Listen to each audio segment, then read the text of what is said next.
ሰላም ጤና ይስጥልን ውድ የቻናላችን ተከታታዮች ፕሮግራማችን ቤተሰቦች፣ ይህ አብዲራዋ ቲዩብ ነው።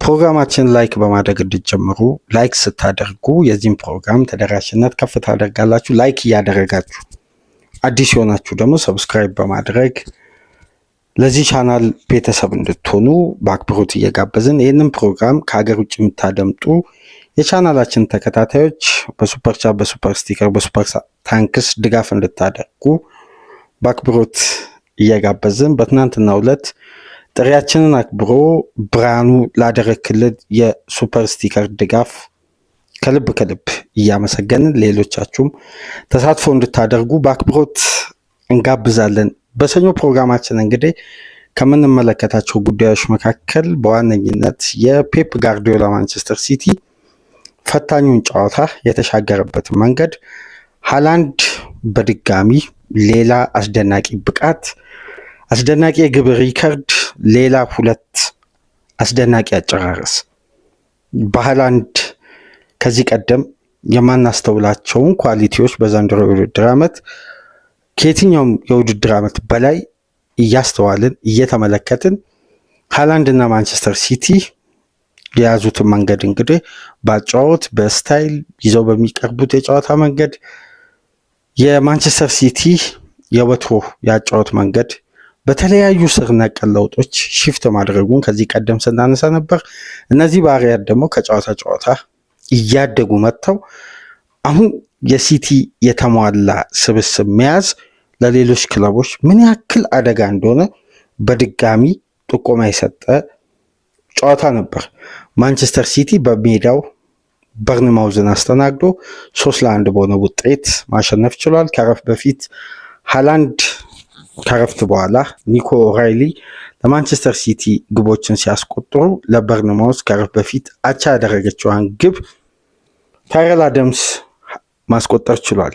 ሲቲ 17ኛ ደቂቃ ላይ በሃላንድ አማካኝነት ቀዳሚ መሆን ቢችልም 25ኛ ደቂቃ ላይ ታይረል አደምስ ከቆመ ኳስ በርንማውዝ ተጠቅመው ማስቆጠር ቻሉ። ብዙም ደቂቃ ሳይቆይ ከ8 ደቂቃ በኋላ 33ኛ ደቂቃ ላይ ሃላንድ ሁለተኛ ግቡን ለራሱም ለቡድኑም አስቆጥሮ ሲቲን መሪ ማድረግ ቻለ። በድጋሚ 60ኛ ደቂቃ ላይ ኒኮ ኦራይሊ ከፊል ፎደን የተሰጠውን ኳስ በግሩም አጨራረስ አስቆጥሮ ማንቸስተር ሲቲ አስደናቂ 3 ነጥብ ማግኘት ችሏል። እንደምታውቁት ያለፈው ሳምንት የፔፕ ጋርዲዮላ ማንቸስተር ሲቲ ከ10 ተከታታይ ጨዋታ በኋላ ሽንፈት በቪላ ፓርክ 1-0 ካስተናገደ በኋላ በዛ ጨዋታ እንግዲህ ሃላንድም ግብ አላስቆጠረም ነበር። ሲቲም ምንም ግብ ሳያስቆጠር ሽንፈት አስተናግዶ ነበር ወደዚህ ጨዋታ የመጡት። ወዲያው ሪከቨር በማድረግ አፋጣኝ ምላሽ መስጠት ችለዋል። ይህም ውጤቱን ተከትሎ ማንቸስተር ሲቲ ደረጃውን ከፍ በማድረግ ወደ 2ኛ ደረጃ ላይ መቀመጥ ሲችል ከላይ ሚካኤል አርቴታን ከታች አርነ ስሎትን እየተመለከተ ፔፕ ጋርዲዮላ 2ኛ ደረጃ ላይ መቀመጥ ችሏል። ይህን ጨዋታ እንዴት ተመለከታችሁት? እስቲ የእናንተን ሀሳብ አስተያየት በኮሜንት መስጫ ላይ ያስቀመጣችሁ። በዚህ ጨዋታ ዙሪያ ሰፋ ላለ ደቂቃ መወያየት ያለብን ትላልቅ ነጥቦች አሉ። በተለይ የፔፕ ጋርዲዮላ ባላንስ ኦፍ ፉትቦል እና አዲሱን የፋስት ብሬክ አይደንቲቲ ቡድኑ መላበሱን ማንቸስተር ሲቲ ለተጋጣሚ በዚህ ደረጃ ኳስ መተው፣ ነገር ግን ወሳኙን 3 ነጥብ በዚህም ወቅት የሚያገኝበት ስትራቴጂ እንዴት ነው እንደ ቀላል ብንመለከተው? ይሄ አጨዋወት መንገድ ማንቸስተር ሲቲን እንደ ተጋጣሚ ይዞ እንደሚመጣው የጨዋታ ስታይል ተለዋዋጭ የሆነ የማንቸስተር ሲቲ አይደንቲቲን እያየን ነው። ይህን ጉዳይ በተለያየ መልኩ እንመለከታለን። ራያን ቸርኪ ለኤርሊ ሃላንድ እንግዲህ 2 አስደናቂ ኳሶችን አመቻችቶ ማቀበል ችሏል። ይሄ ተጫዋች እንግዲህ ከረጅም ጊዜ ጉዳት በኋላ ከተመለሰበት ጊዜ አንስቶ ለማንቸስተር ሲቲ የሚያበረክተውን የተለየ አስተዋጽኦ በልዩነት አጠናክሮ ቀጥሏል። እስቲ በዚህ ጨዋታ ዙሪያ የተለየ ቆይታ እናድርግ። በተለይ ጨዋታው ገና እንደተጀመረ ግብ ማየት የጀመርነው 45ኛ ሰከንድ ላይ ነው። ጨዋታው በጀመረ የመጀመሪያ የኳሷ እንቅስቃሴ ወደ ግብ ነበር የተቀየረችው በእለቱ ዳኛ ኦፍሳይድ ተብሎ የተሻረውን ጁኒየር ኩርፒ ያስቆጠራት ግብ ኦፍሳይድ ተብላ ተሽራለች። ይሄ ወጣት ተጫዋች እንደምታስታውሱት ክሪስታል ፓላስ ላይ 2 ግብ ማስቆጠር የቻለ ወጣት ገና 18 ዓመት ተጫዋች ነው። በትልቅ ኃላፊነት አንዶኒ አሮላ ሰጥተውት በፊት መስመር በኩል ሲጫወት በተደጋጋሚ ያስተዋል ነው። ከዛም በኋላ እንግዲህ 17ኛ ደቂቃ ላይ ነው ለሃላንድ ራያን ቸርኪ በጭንቅላቱ ፓስ ማድረግ የቻለው። ያን ፓስ ለተመለከተ በዛሽ ደቂቃ ውስጥ ማንቸስተር ሲቲ የፈጠራቸው 2 ትላልቅ እድሎች ነበሩ። ሁለቱንም ትላልቅ እድሎች ለተመለከተ ደግሞ የሲቲ ፋስት ብሬክ ከየትኛውም ተጋጣሚ በላይ ፈታኝና አስቸጋሪ የሆነ መጥቷል።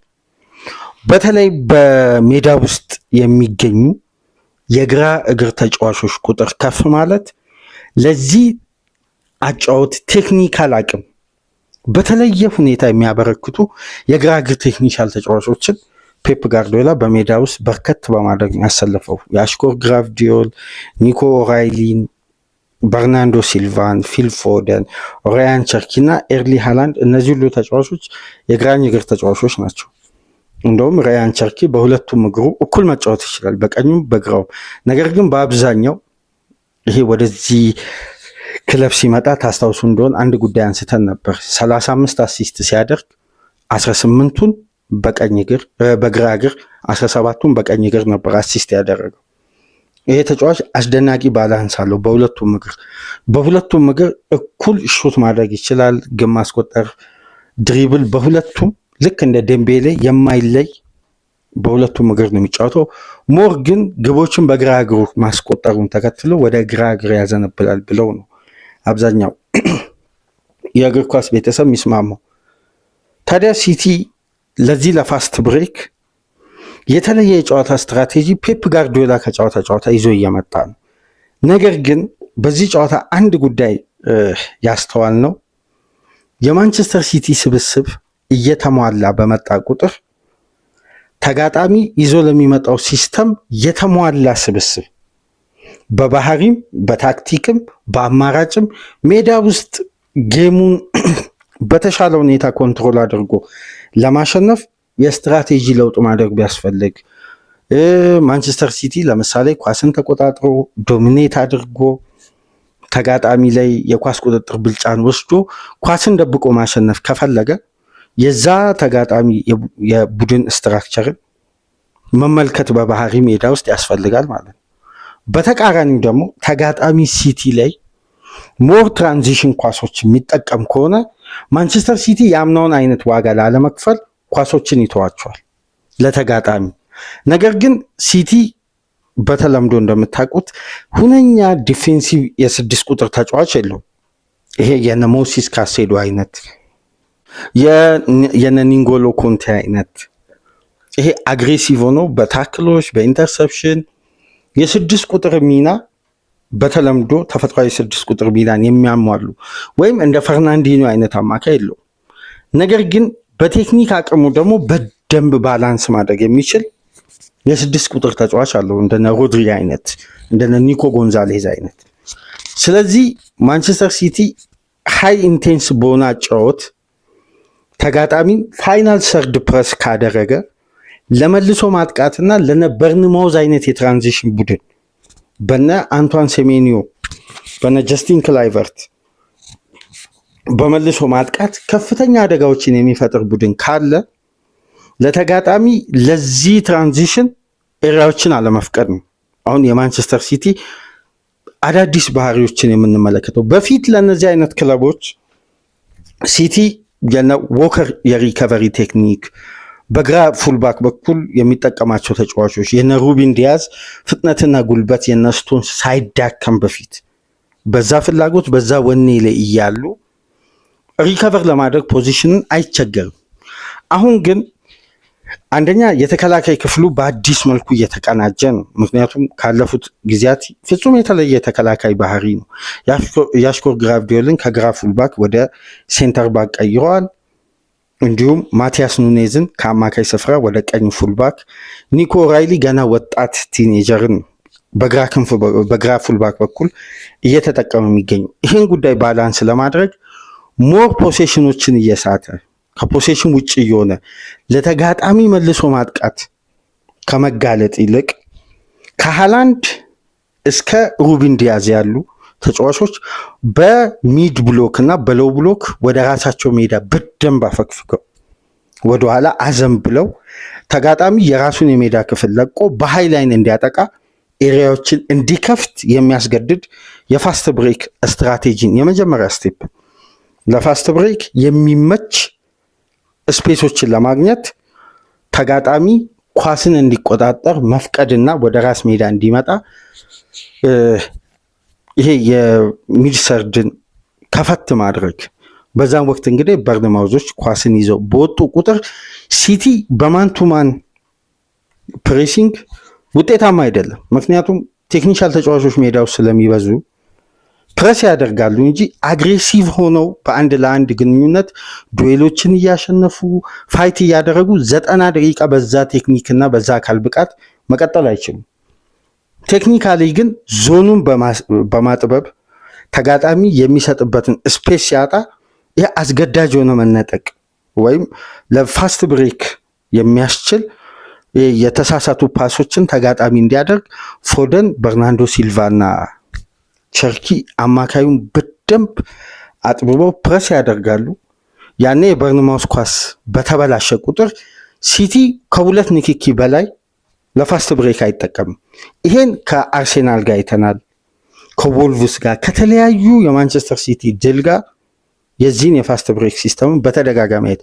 ለዚህ ነው ጀረሚ ዶኩ በዘንድሮ የውድድር ዓመት ውጤታማ ከሆነባቸው ምክንያቶች መካከል ሰፊ የመሮጫ ስፔስ እና የድሪብል ስፔስ ስለሚያገኝ ነው እንጂ ከዚህ ቀደም ለምሳሌ አምናም ዶኩ በርካታ ጨዋታ አድርጓል። ነገር ግን ተጋጣሚ ለሲቲ ኳስን ስለሚተውና በሎው ብሎክ ለትራንዚሽን ራሱን እያዘጋጀ ሲቲ ላይ ስለሚከላከል ዶኩ በቂ የመሮጫ ድሪብል ለማድረግ በአንድ ለአንድ ግንኙነት አንድ ፉልባክ ካለፈ በኋላ ተጨማሪ የድሪብል ስፔሶችን ስለማያገኝ በጠባብ ስፔስ ውስጥ ክሬት ለማድረግ ስለሚቸገር ዶኩ ነጥሮ መውጣት አልቻለም። በዘንድሮ የውድድር ዓመት ግን ሲቲ አብዛኛው የቡድኑ ካራክተር ፋስት ብሬክ ስለሆነ በቂ የመሮጫ ስፔስ አለው፣ እንዲሁም በቂ ስሩ ፓስ ያገኛል። ይሄ ደግሞ የተጫዋቹን ፍጥነትና ጉልበት እንዲጠቀም በበቂ ሁኔታ ስላስቻለ ዶኩ በዘንድሮ የውድድር ዓመት በግራ የክንፍ መስመር ፖዚሽን ላይ ተመራጭ ተጫዋች ነው። አሁን በዚህ እንቅስቃሴ ላይ ያሉ ነው 17ኛ ደቂቃ ላይ በደንብ የጨዋታውን ሃይላይት መልሳችሁ ከተመለከታችሁ ኒኮ ጎንዛሌዝ እንዴት ታይረል አደምስን ፕረስ አድርጎ በማንቱማን ሳይሆን ታይረል አደምስ በቀጣይ ስቴፕ የሚጠቀመውን ስፔስ በማሳጣት የነጠቁትን ኳስ ነው በፍጥነት ራያን ቸርኪ በሄዲንግ ለሃላንድ ማሻገር የቻለው። ሃላንድ በግሩም ፍጥነትና ጉልበት ተጠቅሞ እንግዲህ በዘንድሮ የውድድር ዓመት የሲቲን የፋስት ብሬክ አይደንቲቲ ከሚገልጹ ግቦችም እንቅስቃሴዎች መካከል ሃላንድ ያስቆጠራቸውን ኳሶች ከዚህ ቀደም የሚያስቆጠራቸውን ግቦች እስቲ በደንብ አነጻጽሩ ከጨዋታ ጨዋታ። ወይም ሃላንድ ጋር ኳሱ ለመድረስ ሲቲ የሚጠቀመው ፖሴሽን እንደ ወትሮ ረጅሙን ደቂቃ ኳስን መቆጣጠር ወይም ተጋጣሚ ዶሚኔት ለማድረግ በርካታ ደቂቃ የሚፈጅ ቡድን አይደለም። የተገኘውን አጋጣሚ ግን ለመግደል ስፔሶችን ካገኘ በየትኛውም አጋጣሚ ሃላንድ ያስቆጥራል። አሁን ፔፕ ጋርዲዮላ አንደኛ በአዲስ አጫወት አዲስ ሃላንድን እያሳየን ነው። አጫወቱም አዲስ ነው፣ የሃላንድን ባህሪ አዲስ ነው። ለምሳሌ ከዚህ ቀደም ሃላንድ እስከተጠናቀቀው የውድድር ዓመት ከዛ በፊትም ሲቲ ሻምፒዮን ሲሆን ያስቆጠራቸውን ግቦች አብዛኛውን ከ70 በመቶ በላይ ብትመለከቱ በተጋጣሚ መጫወቻ ቦክስ ውስጥ የማይጠቀመው የሰውነት አካሉ የለም። ሁሉንም የሰውነት አካላቱን ይጠቀማል ከእጁ በስተቀር ማለት ለመጫወቻ ከተከለከሉ በስተቀር ሁሉንም አካላቶቹ እየተጠቀመ ግብ ያስቆጥራል። ግን ሲቲ ለሃላንድ የሚያደርሰው ኳስ ጣጣቸው ያለቀ የተጠናቀቁ የሃላንድን ጥረት ሳይሆን የሃላንድን አጨራረስ የሚፈልግ ነው። ወደ ቦክስ የሚሄዱ ኳሶች ለምሳሌ የኬቪን ድብሮይን እና የሁለቱ ተጫዋቾች መግባባት ታይሚንግ ሃላንድ ያን ሁሉ ግብ ሲያስቆጥር ዲብሮይን ጣጣ ያለቀ ኳስ እንዲሁም ሁለቱ ፉልባኮች ሁለቱ አታኪንግ የፊት መስመር ተጫዋቾች አማካይም ጭምር ሁሉም ለሃላንድን ታርጌት ያደረገው ሲስተም ወደ ተጋጣሚ ቦክስ በመግባት ነው። እስከ ቦክስ ድረስ ባለው ፍሎ ነው። ለዚህ ነው ተጫዋቹ በአንዳንድ ጨዋታ 19 ተች አድርጎ ሃትሪክ ሰርቶ ይወጣል። የእንቅስቃሴው አካል አይደለም፣ ነገር ግን የዚህ እንቅስቃሴ የመጨረሻው ውጤትና ታርጌት በመሆን እያንዳንዱን ኳስ የማስቆጠር ኃላፊነት ቦክስ ውስጥ በተገቢው ሰዓት ተገቢውን ፖዚሽን ይዞ ግብ የማስቆጠር ኃላፊነት ነው። የዘንድሮ ማንቸስተር ሲቲ እንደ ቡድን የተቀየረው ረጅም ደቂቃ ኮንትሮል ጨዋታውን የማድረግ ፖሴሽን ቤዝድ የሆነ ቡድን ሳይሆን የተገኘውን አጋጣሚ በመግደል የሃላንድን ፍጥነትና ጉልበት የአጨራረስ ኳሊቲን ደግሞ በቡድን እንቅስቃሴ ውስጥ የሚያገኝ የሲቲን አዲሱን ታክቲክ እየተመለከትን ነው። ለምሳሌ ይሄን ታክቲክ ከሚገልጽልን ትልቅ ቁጥር መካከል አምና ማንቸስተር ሲቲ በ38 የፕሪሚየር ሊግ ጨዋታ በሚያስገርም መልኩ ከፋስት ብሬክ ያስቆጠረው የግብ ብዛት 4 ብቻ ነው። ከአራቱ ሃላንድ ያስቆጠረው አንድ ነው። እዚህ ጋር ልብ ብለን መመልከት ያለብን ሃላንድ ከፋስት ብሬክ አምና ማስቆጠር የቻለው ግብ አንድ ነው። ሲቲ እንደ ቡድን ያስቆጠረው 4 ነው። ዘንድሮ ሃላንድ በማንቸስተር ሲቲ በፕሪሚየር ሊጉ 13 ግብ አስቆጥሯል። ከፋስት ብሬክ ግን 6 ግብ አስቆጥሯል ሃላንድ ብቻ። ሲቲ እንደ ቡድን ደግሞ 11 ግብ ያስቆጠረው ከፋስት ብሬክ ነው። እንደ ቡድን አምና 4 ያስቆጠረ ወደ 2 እጥፍ ሊጠጋ አንድ ጎል ብቻ ነው የሚቀረው። ገና እኮ 10ኛ ሳምንት ላይ ነው። ማንቸስተር ሲቲ የአይደንቲቲ ለውጥ አድርጓል ስንል ለዚህ ነው። ለምሳሌ ሲቲ በሁለት ግብ ልዩነት በ3 ግብ ልዩነት ዘንድሮ ያሸነፈባቸውን ጨዋታዎች በደንብ ወደ ኋላ መለስ ብላችሁ ተመልከቱ። አብዛኛው ጨዋታ ላይ በኳስ ቁጥጥር ተበልጧል። ግን በሙከራ በኤክስጂ ክፍት ከሆኑ እንቅስቃሴዎች እድሎችን በመፍጠር የፔፕ ጋርዲዮላን ሲቲ የሚያክለው የለም። ነገር ግን በተጋጣሚ የኳስ ቁጥጥር ብልጫ ይወሰድበታል። ይሄ የፋስት ብሬክን አይደንቲቲ በደንብ የሲቲ የጨዋታ ስታይል እየተላበሰ መምጣቱን ታክቲካሊ የምንመለከተው። ነገር ግን በተናጥል ታዲያ ፋስት ብሬክ የሚጠቀም ከሆነ ከዚህ ቀደም ሲቲ በክለቡ አይደንቲቲ የሚታወቀው በአማካይ 70% የኳስ ቁጥጥር ብልጫ ተጋጣሚ ላይ በማድረግ ከ560 በላይ የተሳኩ ፓሶችን የሚያደርግ አራቱ ተከላካዮች በፖሴሽን እንቅስቃሴ ላይ ቀጥተኛ ተሳትፎ የሚያደርጉ የ6 ቁጥሩ ተጫዋች ደግሞ የፖሴሽን ቤዝድ እንቅስቃሴ መሪ የሚሆን እነዚህ ሁሉ ታክቲካዊ ፍልስፍናዎች አሉ። እያንዳንዱ ፓሶች ደግሞ በፔፕ ስትራቴጂ የተጠና የመጨረሻው ፓስ ግብ ላይ እንደሚያርፍ የሚታወቅ አስደናቂ የኳስ ቁጥጥር ነው። ባርሳ ቤት እያለ ፈጣን፣ ሙኒክ ቤት እያለ ሁለቱ ዊንጎችን ያሳተፈ እጅግ በጣም ፈጣን፣ ሲቲ ቤት ሲመጣ ደግሞ በሊጉ ፍጥነት ልክ ፖሴሽን በሶስቱም ሊጎች ውስጥ የጋርዲዮላ የኳስ ቁጥጥር ብልጫ የሚያስደንቅ ነው፣ ለእይታም የሚማርክ ነበር። የዘንድሮ ቡድን ግን የመጀመሪያ አይደንቲቲ ለውጥ ፔፕ ማድረጉ ይሄ የውድድር ዓመት ሳይጀምር በፊት ወደኋላ መለስ ብላችሁ ከ3 ወር በፊት የሰራነውን ፕሮግራም መመልከት ትችላላችሁ። ፔፕ ሊንደርስ ምክትል አድርጎ ጋርዲዮላ ሲያመጣና ዴቪድ ውድን የቀድሞ የየርገን ክሎፕ የጨዋታ አናላይዝ የሚያደርግ ባለሙያን በሊቨርፑል ቤት 12 ዓመት የቆየ ከኢያን ግራም ጋር አምና ክለቡን የለቀቀ ቪዲዮ አናሊሲስ ሲያመጣ ጋርዲዮላ ተጋጣሚን እንዴት ማሸነፍ እንደሚቻል አዲስ ቅኝት ይዞ እንደሚመጣ ግልጽ ነው። ምክንያቱም ፔፕ በእግር ኳስ ሕይወቱ ታላላቅ የሚያደንቃቸውን አሰልጣኞች የነዛን ሲስተም ከራሱ ያጫወት መንገድ ጋር አዳፕት ለማድረግ በቀጥታ የመጀመሪያ እርምጃ የሚወስደው የዛን ቡድን ካራክተር በደንብ የሚያጠናና በዛ ቡድን እንቅስቃሴ ውስጥ ትላልቅ ሚና የተሰጣቸውን ተጫዋቾችን በማምጣት ወይም ስታፍ ከራሱ አጫወት ጋር አዳፕት። ለምሳሌ አርቴታን ሲያመጣ የአርሴን ቬንገርን ያጫወት መንገድ ቡድኑ ለማላበስ ነው። እና ከአርሴን ቬንገር የሚፈልጋቸው አጫወት ሲስተሞች ስላሉ በቬንገር ውስጥ በአምበልነት በተሻለ ሁኔታ ከአርሴን ቬንገር ጋር ኮሚኒኬት ሊያደርግ የሚችል ስፔናዊ ጓደኛውን ያመጣው። ከዛም በደንብ በዛ ስትራቴጂ ስኬታማ ነው። የርገን ክሎፕ የምንጊዜውም ትልቁ የፔፕ ጋርዲዮላ ፈተና አሰልጣኝ ነው እና ቡድን በመገንባት እንዲሁም በታሪክ እንደ የርገን ክሎፕ ፔፕ ጋርዲዮላን ያሸነፈ አሰልጣኝ የለም በርካታ ጊዜ በማሸነፍ። ስለዚህ ከየርገን ክሎፕ አጫወት መውሰድ የሚፈልገው የጨዋታ ስታይል አለ። አንዱ ፋስት ብሬክ እና በአማካይ ስፍራ የሚደረግ የሃይ ኢንቴንሲቲ ፕሬሲንግን ቡድኑን ማላበስ ነው። አሁን ሲቲ አንደኛ ከዚህ በፊት ጋርዲዮላ በጣም ስኬታማ ሲሆንበት አንድ ስጋት የሆነው የተጋጣሚ አጫወት የትራንዚሽን ኳሶችን ነው። ምክንያቱም ፔፕ የተለየ በባህሪ ዲስትሮየር የሆነ የ6 ቁጥር ተጫዋች ስለማይፈልግ በባህሪ እዛ ፖዚሽን ላይ መጠቀም የሚፈልገው ሞር ቴክኒካል ባላንስ የሚያደርግ አማካይ ስለሆነ ለትራንዚሽን ይጋለጣል። ምክንያቱም ፈጣን አይደለም ፔፕ የሚጠቀመው 6 ቁጥር ተጫዋች። ያን ፋስት ብሬክ ደግሞ አሁን ለማስቆም በሊጉ ከባድ ሽንፈት አምና ስላስተናገደ የጨዋታ ስትራቴጂ ለውጥ ማምጣት ነው።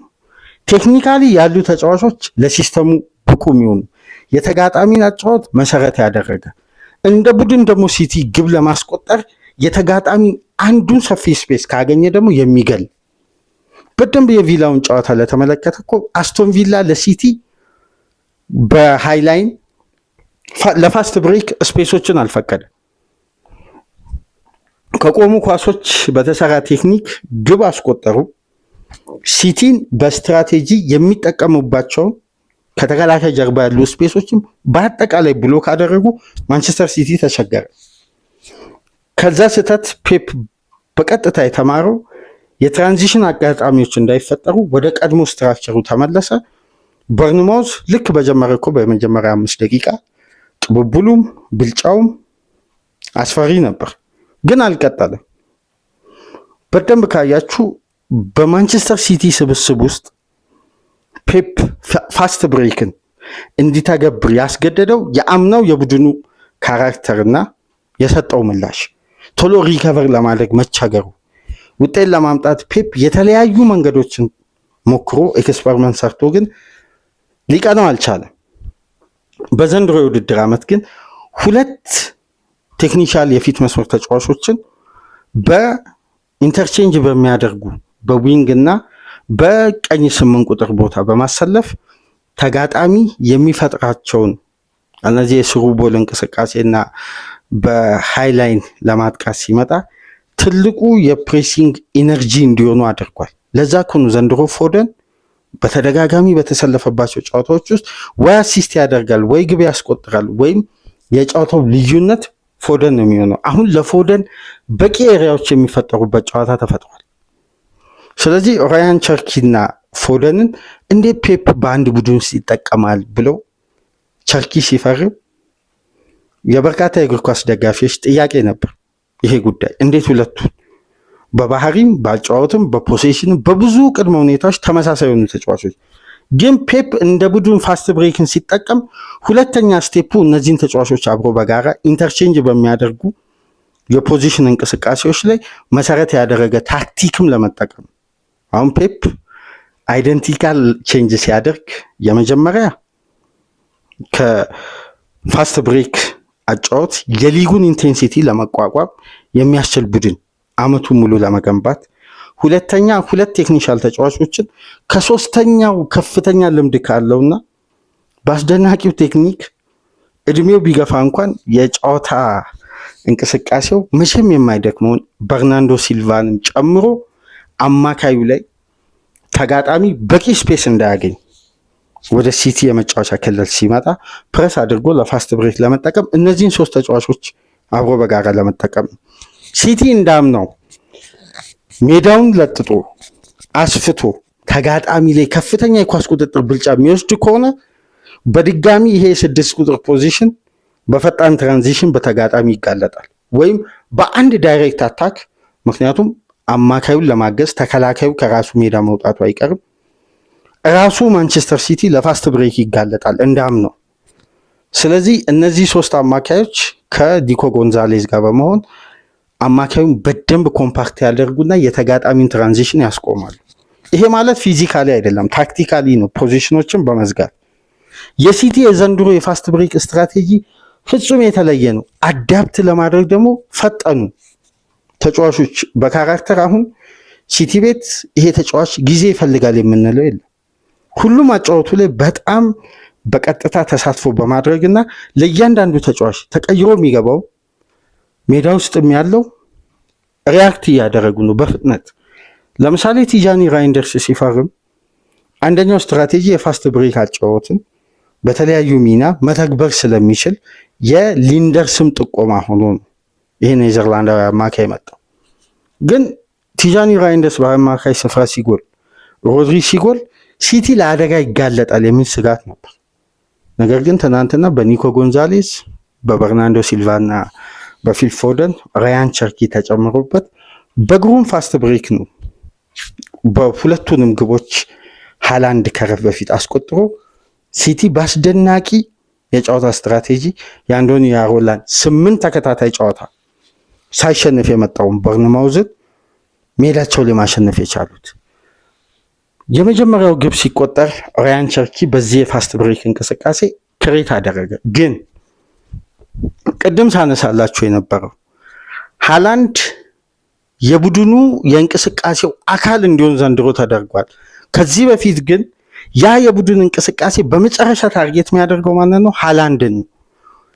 ኳሱ ተመስርቶ ፖሰስ ተደርጎ ተጋጣሚ ቀንሰው ሲቲዎች በቂ ስፔስን በራሳቸው ፍቃድ እና ባላቸው የፖዚሽን ዶሚኔት የማድረግ አቅም ተጋጣሚ ላይ ከፍተኛ ብልጫ ወስደው የሚፈጥሩት አንዱ አጋጣሚ ሃላንድን ታርጌት ያደረገ ነው።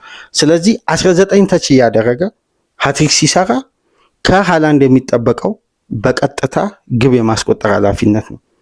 ለዚህ እኮ ነው ሃላንድ ከኤሪያ ውጪ ከተጋጣሚ የፔናልቲ ቦክስ ውጪ ከሚነካቸው ኳሶች ይልቅ በተጋጣሚ መጫወቻ ቦክስ ውስጥ ሃላንድ ቶፕ በነበረበት ወይም በሊጉ ሪከርዶችን የሰባበረበት ዓመት ላይ ከኤሪያ ውጪ የነካው ኳስ በጣም አነስተኛ ነው። ምክንያቱም የቡድኑ የእንቅስቃሴው አካል አይደለም። እንቅስቃሴው ታርጌት የሚያደርገው ሃላንድን የመጨረሻ ኳስ ክሬት የሚደረገው ለሃላንድ ነው። አሁን ግን ማንቸስተር ሲቲ እንደ ቡድን የ11ዱን ተጫዋቾች ተሳትፎ ስለሚፈልግ ሃላንድን አይታቸው ከሆነ በዘንድሮ የውድድር ዓመት በ2022-23 ከፈረመበት የውድድር ዓመት አንስቶ እስከ አምና ድረስ ሃላንድ እንደ ዘንድሮ ከፔናልቲ ቦክስ ውጪ በርካታ ኳሶችን የነካበት የውድድር ዓመት የለም ወጥቶ በመጫወት እና በዚህ የፋስት ብሬክ እንቅስቃሴ ፔፕ ያላየነውን አዲሱን የሃላንድ ባህሪ እንድንመለከት ያደረገው እንግዲህ በፋስት ብሬክ ሲቲ ቢያንስ ከ38 እስከ 45 ሜትር የተጋጣሚ የመጨረሻ ፋይናል ሰርድ ክሊር የሆነ ስፔሶችን ያገኛል። እነዚህን ስፔሶችን የሚጠቀምበት ፍጥነትና ጉልበት በቀጥታ ሃላንድን አድርጓል። ለዚህ እኮ ነው ሲቲ እንደ ቡድን ሌሎች ተጫዋቾች ማንቸስተር ሲቲ ያስቆጠረውን ግብ ብታዩ አንድም ተጫዋች 2 ግብ አላስቆጠረም። በፕሪሚየር ሊግ የማንቸስተር ሲቲ ተጫዋች ሁሉም ተጫዋች ያስቆጠረው አንዳንድ ግብ እና የማንቸስተር ሲቲ ተጋጣሚን እንደ ቀድሞ ፍጹም የበላይነት ከመውሰድ ይልቅ በእንዲህ መልኩ የቡድን እንቅስቃሴ ነገር ግን በሲቲ የዶሚኔሽን እንቅስቃሴ ወቅት ሃላንድን ታርጌት ያደርጋል። አሁን ግን እንቅስቃሴው በራሱ ሃላንድ አንዱ አካል ስለሆነ የመጨረሻውን ስፕሪንት፣ ፔስ፣ ኢነርጂውን፣ ፓወሩን ተጠቅሞ እንደ በሃላንድ ቴክኒክ ውስጥ እኮ ከዚህ በፊት የምናደንቀው ፍጹም ምርጥ የሆነ የቦክስ አጥቂ ገዳይ ነው የምንለው። ቦክስ ውስጥ በየትኛውም አጋጣሚ ካገኘ በየትኛውም የሰውነቱ ክፍል በተፈቀደ ለእግር ኳስ እየተጠቀመ ያስቆጠራል። አሁን ግን ሃላንድ የምናየው ደግሞ በተለየ አጨራረስ ኳሊቲ ነው። ይሄ ፍጥነቱን ይሄን ጉልበቱን ለእንግሊዝ ፕሪሚየር ሊግ ተከላካዮች እንኳን ለመቆጣጠር እየከበደ እንዴት አግሬሲቭ ሆኖ ስፕሪንት አድርጎ በዛ ፔሱ እንደሚሮጥ አይታችኋል። የመጀመሪያው ግብ ላይ ያሳየው፣ ሁለተኛው ግብ ላይ። እዚህ ላይ ደግሞ ሃላንድ የጨመረው ኳሊቲ የአጨራረስ ብቃት ነው። በአንድ ለአንድ ግንኙነት በግሩም ሁኔታ ግቦችን ያስቆጥራል። ይሄ ሲቲ እንደ ቡድን ወደ ፋስት ብሬክ መቀየሩ ሃላንድ ባለው ቴክኒክ፣ ኢነርጂ፣ ፍጥነት ደግሞ ተጠቅሞ የሲቲ የፋስት ብሬክ የመጨረሻ ታርጌት አድርገው እንግዲህ ከአማካይ ስፍራ ላይ የሚነሳ የፔኔትሬሽኑ ፍጥነትና ጉልበት ለተጋጣሚ ሃላንድን ለመያዝ ፍጹም የሚቸግር ተጫዋች ሆኗል። ሃላንድን ማስቆም በዚህ አጫወት በጣም ከባድ ነው።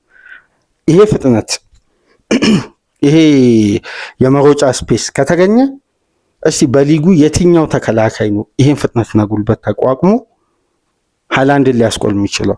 ለምሳሌ የፋስት ብሬኩ አንዱ የቢልዳፑ አካል የሚሆኑበትን ግብ ላስታውሳችሁ። ከአርሴናል ጋር ኤምሬትስ ላይ አይታችሁ ከሆነ በራሳቸው የመጫወቻ ክልል ሃላንድ ለቲጃኒ ራይንደርስ አስጀምሮ ነው ከኋላ መስመር ሮጦ አርሴናል ላይ ግብ ያስቆጠረው። ይሄ የቡድኑ አንደኛ የፈጣን ትራንዚሽን ቡድን መሆኑ፣ ሁለተኛ ደግሞ በዚህ የፈጣን ትራንዚሽን ሃላንድ ጉልበትና ፍጥነቱ የሚጠቀምበት በቂ የመሮጫ ስፔስ ማግኘቱ ደግሞ ተጋጣሚ በየትኛውም የጨዋታ ስትራቴጂ ላይ ኮንትሮል ጨዋታውን ማድረግ ሲቲ ላይ ከመረጠ ይህን የአደጋ ክልል የመፍጠሩ ዕድል በጣም ሰፊ ነው።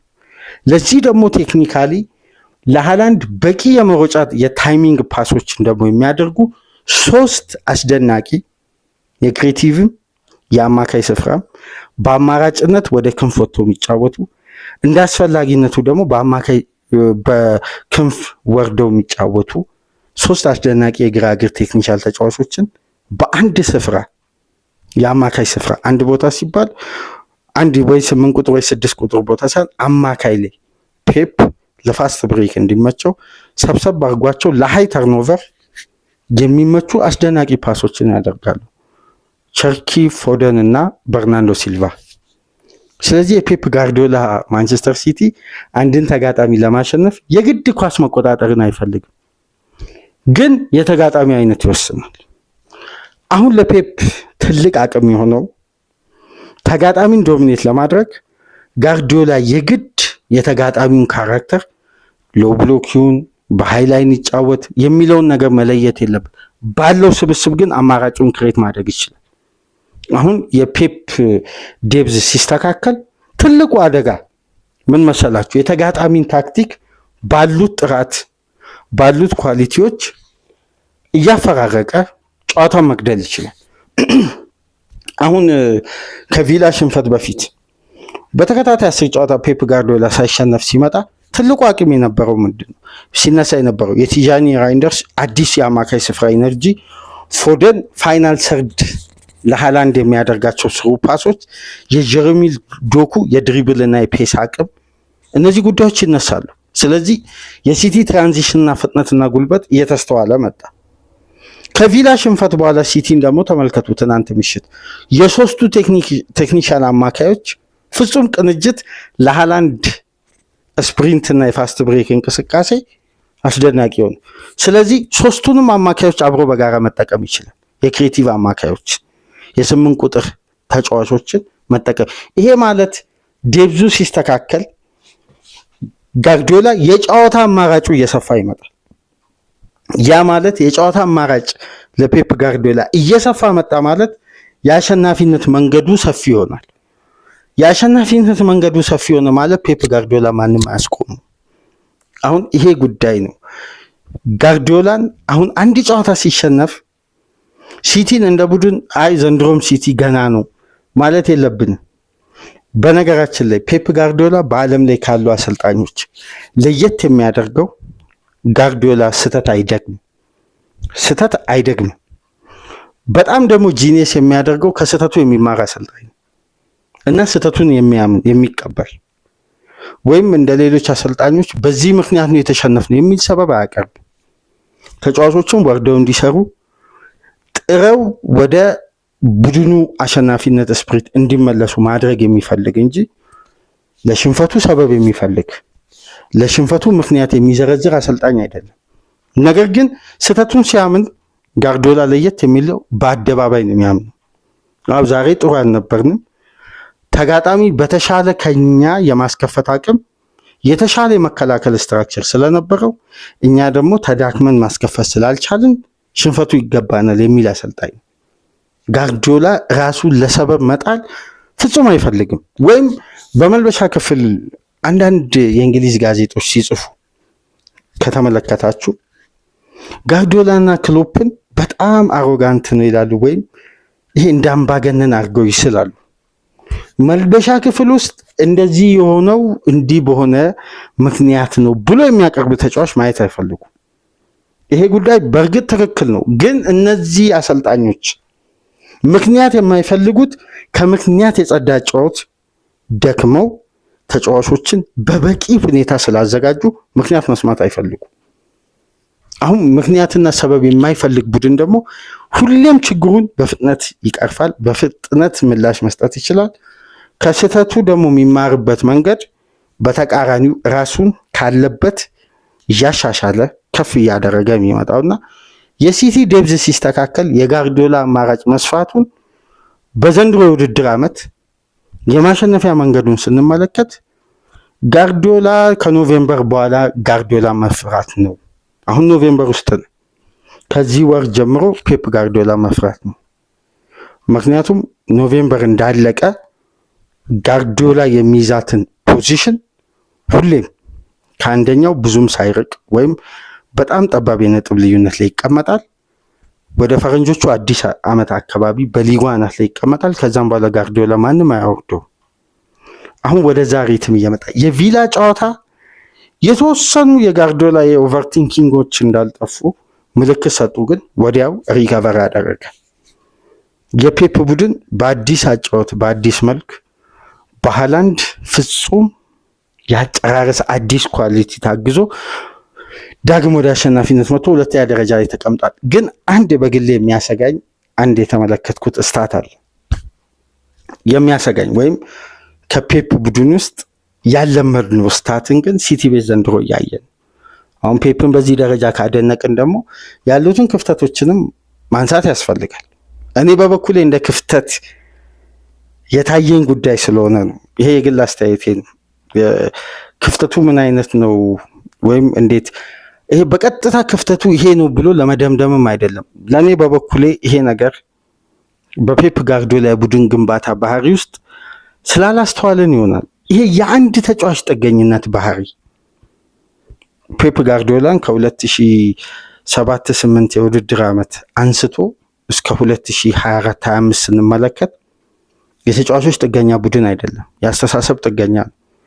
ፔፕ ማንም ይጉደል ሀሳቡ ስለሚቀይር ፔፕ ችግር የለበትም። አሁን ዘንድሮ የፔፕ ጋርዲዮላ ግራ ፉልባክ ኒኮ ራይሊ ይሆናል ብሎ ማንም ሰው ምናልባት ኤክስፔክት አያደርግም። ማቲያስ ኑኔዝ ወደ ቀይ ፉልባክ አምጥቶ ፔፕ በቃ አንተ ለአማካይ ብቁ አይደለም ፉልባክ ነው መሆን ያለብህ የሚል በቂ ይሄ አሳማኝ የሆነ ለውጥ በዛ ተጫዋች ፖዚሽን ለውጥ የቡድኑንም የተጫዋቹንም እድገት እናያለን። እንዲህ አይነት አስደናቂ የተጫዋቾችን ብቃት አውጥቶ መጠቀም ይችላል ፔፕ። ነማቻራኖን፣ ሶንግን፣ አሌክሳንደር ዚልቼንኮን፣ ፋቢያን ዴልፍን ፖዚሽናቸውን ሲቀይር ፔፕ አምኖበት ነው የሚቀይረው ከተጫዋቹ ቴክኒክ አቅም መነሻ በማድረግ። ነገር ግን ፔፕ በባህሪ ቡድን መገንባት እንጂ በቡድን ውስጥ የአንድ ተጫዋች ጥገኝነትን የዛ ቡድን ውጤት በዚህ ደረጃ ይሆናል ብሎ ማሰብ በጣም ከባድ ነው። የፔፕን ቡድን ማንም ቢጎድል የጋርዲዮላ ቡድን የትኛውንም ተጋጣሚ ማሸነፍ በሚፈልግበት የጨዋታ መንገድ ነው የሚያሸንፈው። ሀሳብ እንጂ የተጫዋች ጥገኛ አይደለም። የሀሳብ ግን ጥገኛ ነው። ይሄ ማለት ደግሞ ጋርዲዮላን በእግር ኳስ ውስጥ ጂኒየስ ከሚያስብሉ ሳይንቲስት ከሚያስብሉ ጉዳዮች መካከል በሀሳቡ ጥገኛ መሆኑ በአጫዋች ሲስተሙ። ስለዚህ ሀሳብ ካለ ያሉትን ተጫዋቾች በበቂ ደረጃ አደራጅቶ ማዘጋጀት ለውድድር ዓመቱ ከዛን የትኛውም ተጫዋች ቢጎዳ ሀሳቡ ይቀጥላል፣ አሸናፊነቱ ይቀጥላል።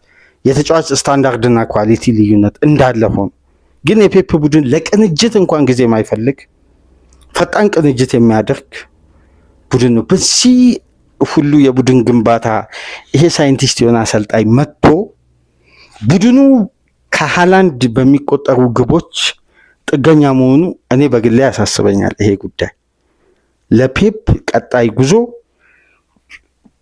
ይሄ የቡድኑ ካራክተር በሃላንድ ላይ ጥገኛ የሆነበት መንገድ በፔፕ የቡድን ግንባታ ባህሪ ውስጥ ስላላስተዋልን ይሄ ጉዳይ እንደ ስጋት ሊነሳ ይችላል።